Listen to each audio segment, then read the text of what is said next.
4. Réaction nucléaire provoquée. 4.1. Fission nucléaire.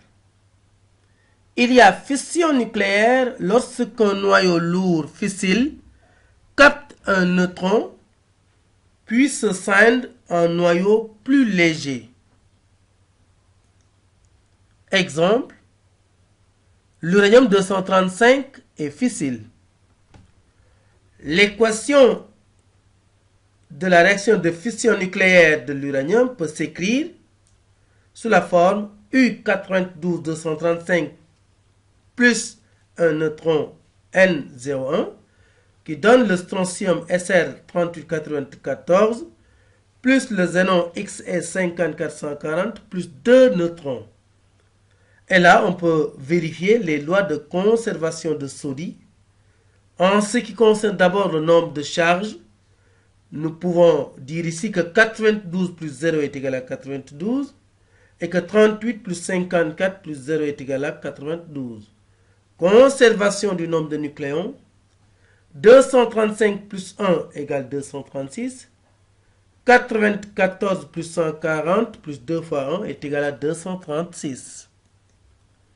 La fission nucléaire est à l'origine de la bombe A, une partie de la bombe atomique qui a été larguée le 6 août 1945 à Hiroshima au Japon. 4.2. Fusion nucléaire.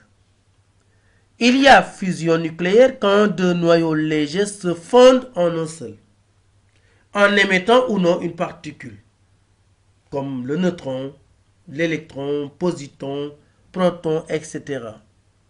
Exemple, l'hydrogène appelé deutérium H12 plus H13 qui est le tritium donne He24 plus un neutron. Là aussi, les lois de conservation se vérifient. 1 plus 1 est égal à 2 plus 0. 2 plus 3 est égal à 4 plus 1. Cette réaction nécessite une très grande température. C'est une réaction thermonucléaire.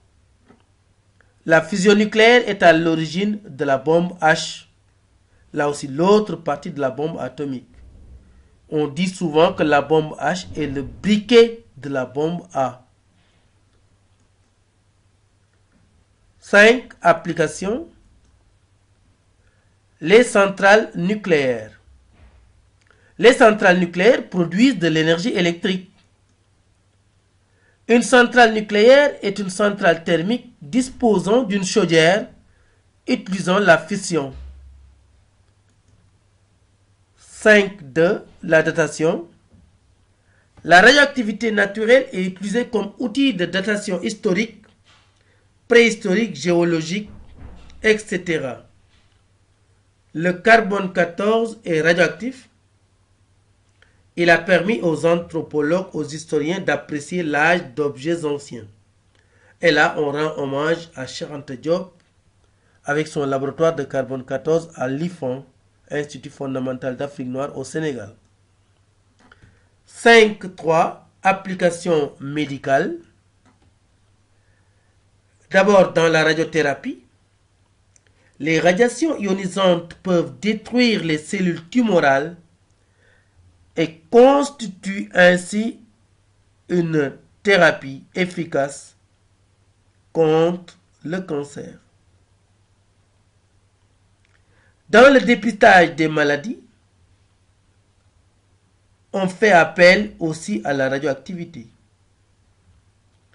Dans l'imagerie médicale, par exemple, la scintigraphie est une technique d'exploration inoffensive pour l'organisme humain.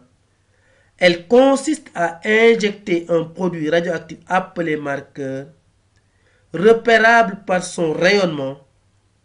Ce produit se fixe de façon passagère sur des organes cibles. Elle permet d'une part de détecter facilement une tumeur et d'autre part de réaliser des images qui donnent des informations sur la forme de l'organe, mais aussi sur son activité.